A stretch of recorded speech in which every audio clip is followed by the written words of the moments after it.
নমস্কার দর্শক বন্ধু, আমি দশভুজা ব্লগস আবারও হাজির তোমাদের সামনে। ওম নমো ভগবতে বাসুদেবায় নমো। আজ তোমাদের সুখ শান্তি সমৃদ্ধি কামনা করে আমি আমার ব্লগটা শুরু করছি। আজকে বলবো পুত্রদা একাদশী ব্রত পালনের নিয়ম এবং মন্ত্র, এবং এই ব্রত করলে কি পুণ্য ফল লাভ হয়। তাই আজকে তোমাদের এখানে এই পুত্রদা একাদশী ব্রত সম্বন্ধে বলবো। 2024 সালে কবে পালন করতে হবে? 9 জানুয়ারি বৃহস্পতিবার নাকি 10 জানুয়ারি শুক্রবার? এই ব্রতে কি কি খাওয়া যাবে, কি কি খাওয়া উচিত নয়, শাস্ত্রে পুত্রদা একাদশীর বিশেষ মাহাত্ম্যের কথাও বর্ণনা করা আছে। এটাই সমস্ত বিষয়ে আমি এখন জানাবো। পাশাপাশি একাদশীর পারণ তো করি, কিন্তু পারণের মন্ত্র যেটা আছে সেটা অনেকে তো জানো না, তাই এটাও আমি পারণ মন্ত্র জানাবো। খুব গুরুত্বপূর্ণ এটা প্রসঙ্গ, প্রত্যেকের জানা দরকার।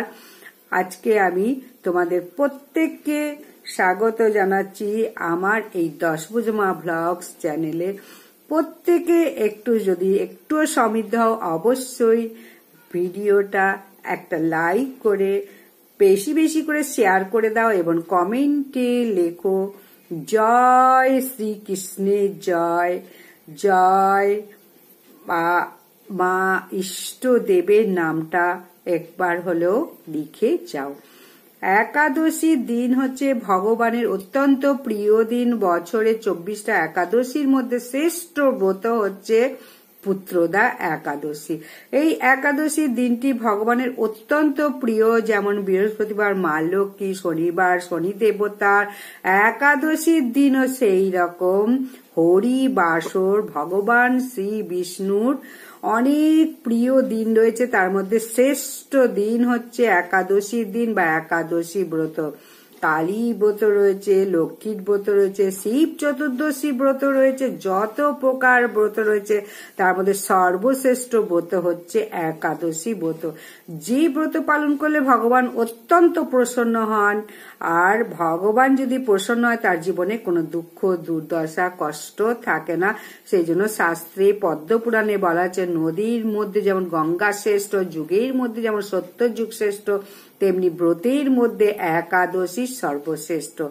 আবার 24টি একাদশীর মধ্যে কেন পুত্রদা একাদশী এত শ্রেষ্ঠ বলা হয়েছে, তার কারণ যারাই ব্রতটি পালন করবে তারা কি ফল লাভ করবে, তাদের জন্য বলা হয়েছে বিদ্বান হতে পারবে।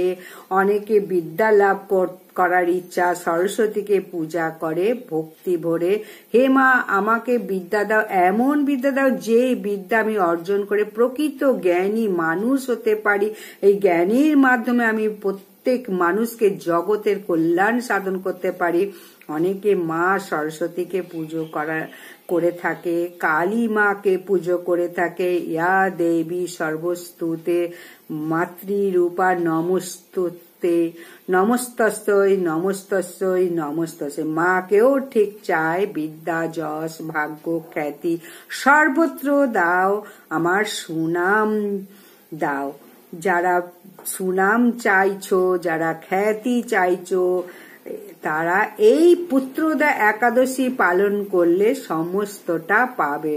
এবং তৃতীয়টা, শুধু যশ লাভ নয়, এই পুত্রদা একাদশী মূল উদ্দেশ্য হলো পুত্র সন্তানও প্রাপ্ত হতে পারবে। পুত্র সন্তান জগতে যত সন্তান কামনা করেন কেন, পুত্র সন্তান হচ্ছে সব থেকে মুখ্য। আমরা কি করি, কন্যা সন্তান হলে দুঃখ পাই, কথায় বলে পুত্র কিয়তে ভার্যা। তাই পুত্র সন্তান হলে ভীষণ খুশি হয়, কিন্তু অনেকে কন্যা সন্তান হলে খুশি হয় না।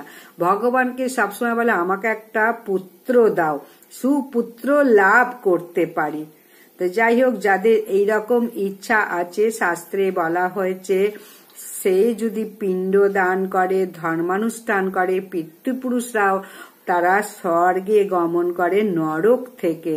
তাই পুত্র যদি থাকে এইরকম, মানে পিতৃপুরুষরা স্বর্গবাসও করতে পারবে পিণ্ড দান করলে। নরক থেকে স্বর্গে বাস করতে পারবে। এতটাই গুরুত্ব দেওয়া হয়েছে পুত্রকে। যাই হোক, দুঃখ করার কিছু নেই, ভগবান যাই দেবে তাই নিয়ে সন্তুষ্ট থাকা দরকার। এই ব্রত পালন করলে পুত্রদা একাদশী ব্রততে পুত্র সন্তান লাভ হবে, এই রকম শাস্ত্রে বলা হচ্ছে। একাদশী কবে পালন করা হবে তার আগে বলবো, এই ব্রত যারা পালন করবে তাদের নিয়ম সম্বন্ধে একটু বলবো। আগের দিন অবশ্যই ব্রতের আগের দিন সংযম করে নাও, প্রস্তুতি নাও, সংকল্প নাও। কি সংকল্প? ওই দিনকে নিরামিষ খাবে, আমিষ ভুলেও খাবে না। শুধু এটা নয়, বাক্য সংযম, খারাপ ভাষা, মিথ্যে ভাষা, ঝগড়া, কলহ, কোন রকম নেশা, এসব কোনো দিন মানে আগের দিনকে ভুলেও করবে না। আর আগের দিন রাত্রে 11টা খাবার আগে মানে খাবার পর দাঁত ব্রাশ করে নাও। না হলে খাবার যদি লেগে থাকে দাঁতে, তাহলে একাদশীর দিন ব্রতে দোষ লাগবে, ব্রত ভঙ্গ না হলেও। তাই এটাও খেয়াল রাখতে হবে, আগের দিন খাবার খেয়ে তাই দাঁতটা মেজে নাও ভালো করে। এবং একাদশীর দিন হচ্ছে মুখ্য, এই দিনে উপবাস বলা হচ্ছে কেন? ভগবানের সন্নিকটে বাস করাকে বলা হয় উপবাস। এই দিন সারা দিন হরি সেবায় যুক্ত থাকা উচিত, ভগবানের নিকটে থাকা উচিত, সব সময় ভগবানের নাম গান করা উচিত। উপবাস মানে কি শুধুই না খেয়ে থাকা তা নয়, সমস্ত সুবাক্য বলা, সবার সঙ্গে ভালোভাবে কথা বলা। তাই এই করাটাকেই বলা হয় উপবাস করা। শুধু না খেয়ে থাকলাম এটাকে উপবাস বলে না। ভগবানের সন্নিকটে থেকে ভগবানের নাম গান করা। তাই ব্রত ভঙ্গ কিভাবে করবে? পারণের দিনকে নানান রকম রবিশস্য দিয়ে ভোগ রান্না করে ভগবানের সেবা দাও, দিয়ে ঠিক পরের দিনকে সেইটা গ্রহণ করে পারণ ভঙ্গ করো। এটাই হচ্ছে পারণ। আর একটা কথা হচ্ছে যে অনেকে বলছে আগের দিন আমি নিরামিষ খেতে পারলাম না, তাহলে কি উপবাস করতে পারবো?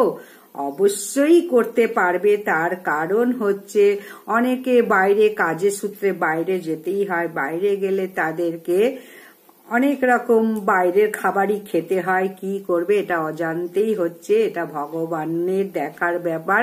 তবে যে কোনো অবস্থাতেই বলবো ব্রত করতে পারবে। এই একাদশী ব্রত পদ্মপুরাণে একটা সুন্দর কাহিনী রয়েছে। সৃষ্টির স্থিতিতে কিন্তু একাদশী ছিল না। পদ্মপুরাণে বলছে না ছিল বেদ, না কোনো শাস্ত্র, উচ্ছৃঙ্খল ভাবে জীবনযাপন করত, পাপ কার্য করত। পাপ কার্যের ফলে তারা নরকগামী হয়েছিল। তাই ভগবান শ্রী বিষ্ণু একদিন নরক দর্শনের জন্য যমরাজের সঙ্গে কথা বলে যাচ্ছেন। এমন সময় দেখছে দক্ষিণ দিকে ভয়ানক পাপ পুরুষ পাপাত্মাদের চিৎকার ভেসে আসে। ভগবান শ্রীকৃষ্ণ যমরাজকে প্রশ্ন করলেন, যম এই আর্তনাদ কোথা থেকে আসে? যমরাজ বললেন, প্রভু কি বলবো দুঃখের কথা, যে তারা ভয়ানক পাপ কার্য করে পাপের ফল স্বরূপ আজকে তারা এই কষ্ট ফল ভোগ করছে, ভয়ানক শাস্তি পাচ্ছে। ভগবান পরম করুণাময়, হৃদয় কেঁদে উঠল। ভগবান সেই পাপ পুরুষদের দর্শনের জন্য গেল দক্ষিণ নরকে যমরাজকে নিয়ে। তখন পাপাত্মাদের দেখে ভগবানের হৃদয় কেঁদে উঠল। তিনি তার শরীর থেকে একটা দিব্য কন্যা সৃষ্টি করলেন, মহাতেজস্বী পুণ্যশালিনী কন্যা। তার শরীরের পুণ্য থেকে সকলের পাপ ভস্মীভূত হয়ে গেল এবং তারা স্বর্গ থেকে উদ্ধার হলো। তখন ভগবান বিষ্ণু ঘোষণা করলো, এই একাদশী ব্রতের দিন যারা আমার পূজা বা ব্রত করবে তারা মহাপাপী হলো, সকল পাপ থেকে মুক্ত হয়ে আমাকে প্রাপ্ত করতে পারবে, বৈকুণ্ঠ লাভ করতে পারবে। সেই থেকে একাদশী ব্রত পালন শুরু হলো। এদিকে নরকে কেউ যায় না, পাপ পুরুষেরও সৃষ্টি করেছেন ভগবান। যারা পাপ কার্য করেছে তাদের আশ্রয় গ্রহণ করে সেই পাপ পুরুষ। পাপের পুরুষের কোনো কাজ নেই, কোথাও আশ্রয় পাচ্ছে না, পাপ পুরুষ ত্রাহি ত্রাহি করতে করতে বৈকুণ্ঠ লেকে উপস্থিত হলেন। প্রভু আমাকে রক্ষা করো, রক্ষা করো। প্রভু বলেন, কেন, কি হয়েছে? আপনি যে একাদশীকে সৃষ্টি করেছেন তার পুণ্যের প্রভাবে একাদশী দিন আমার কোথাও আশ্রয় হচ্ছে না। তাই হে প্রভু, আপনি যদি সৃষ্টিকে রক্ষা করতে হয়, আমাকে যদি রক্ষা করতে হয়, তবে একাদশীর দিন কোনো স্থান দিন যেখানে আমি বেঁচে থাকতে পারি, কারণ একাদশীর দিন আমার মৃত প্রায় অবস্থা। ভগবান তখন বললেন, এই ব্যাপার, তাহলে তুমি একটা কাজ করো, একাদশী দিন পঞ্চ রবিশস্যের মধ্যে তুমি আশ্রয় গ্রহণ করো। এই জন্য ব্রত করো বা না করো, একাদশী দিন পঞ্চ রবিশস্য গ্রহণ করো, তাহলে তাকে সকল পাপের ভোগী হতে হয়, ভাগী হতে হয়। তাই কোন কোন খাবার একাদশী দিন গ্রহণ করতে নেই। একাদশী দিন ভুলেও কিন্তু পঞ্চ রবিশস্য খাবে না। ধান থেকে যত খাবার, পিঠা পুলি, পায়েস, খিচুড়ি, ভাত, চিরা, তারপরে গম থেকে যত খাবার, রুটি, বিস্কুট, কেক, পাউরুটি, সুজি, এগুলো সব বর্জন করতে হবে। ভুট্টা, যে কোনো ডাল, সরিষার তেলও ব্যবহার করা যাবে না।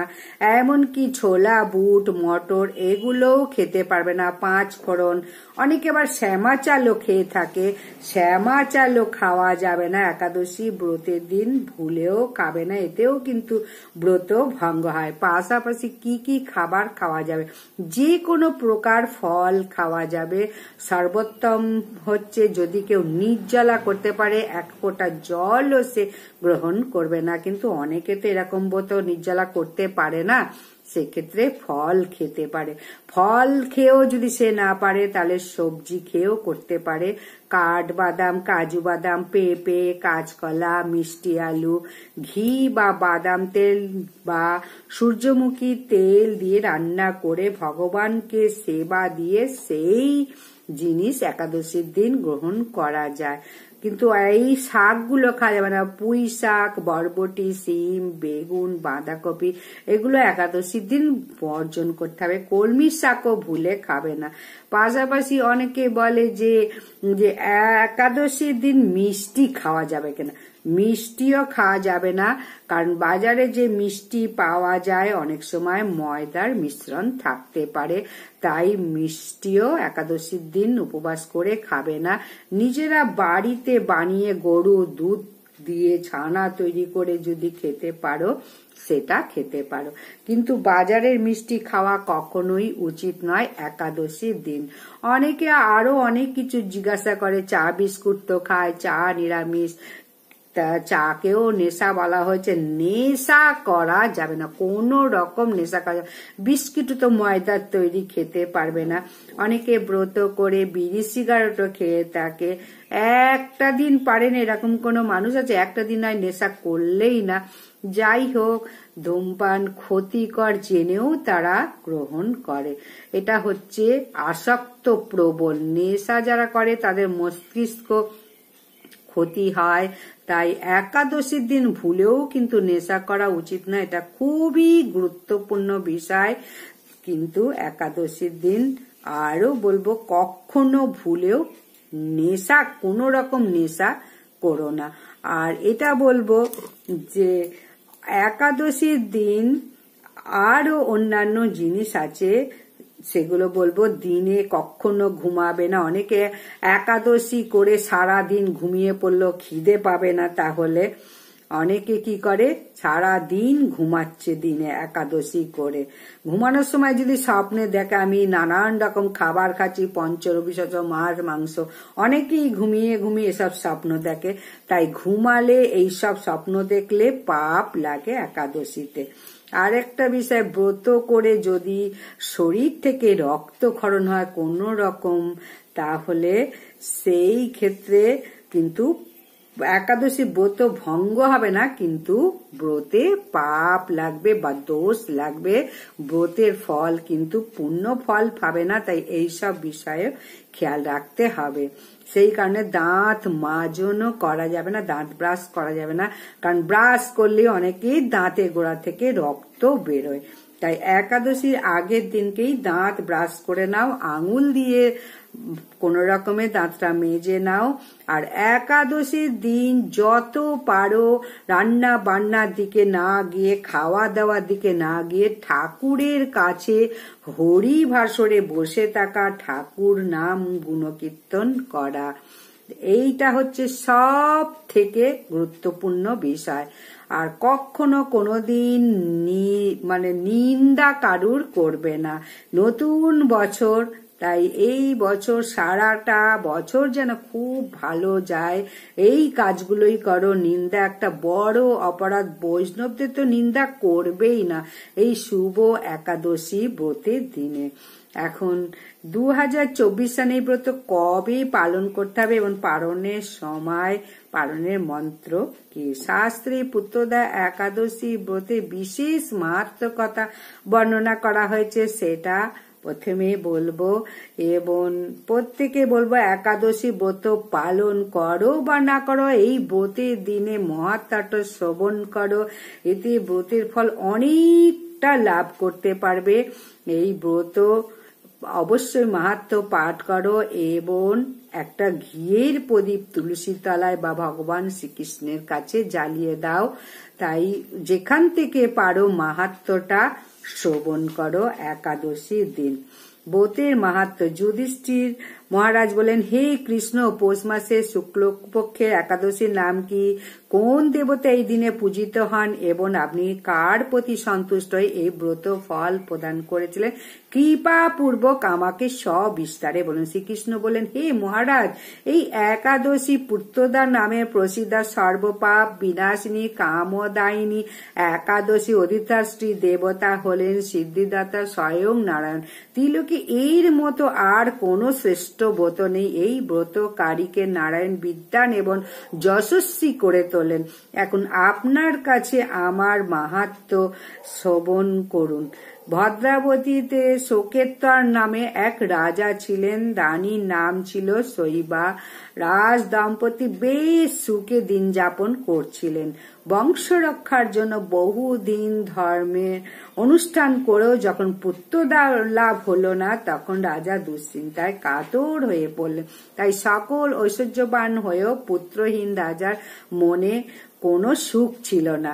তিনি ভাবতেন, পুত্রহীনের জন্ম বৃথা ও গৃহ শূন্য। পিতৃদেব মনুষ্য লোকের কাছে যে ঋণ শাস্ত্রে উল্লেখ আছে, তার পুত্র বিনা পরিশোধ হয় না। পুত্রবান জনের এই জগতের যশ লাভ ও উত্তম গতি লাভ হয় এবং তাদের আয়ু, আরোগ্য, সম্পত্তি প্রভৃতি বিদ্যমান থাকে। নানা দুশ্চিন্তাগ্রস্ত রাজা আত্মহত্যা করবেন বলে ঠিক করলেন, কিন্তু পরে আবার বিচার করলেন আত্মহত্যা মহাপাপ। এর ফলে কেবল দেহের বিনাশ মাত্র হবে, কিন্তু পুত্রহীনতা দূর হবে না।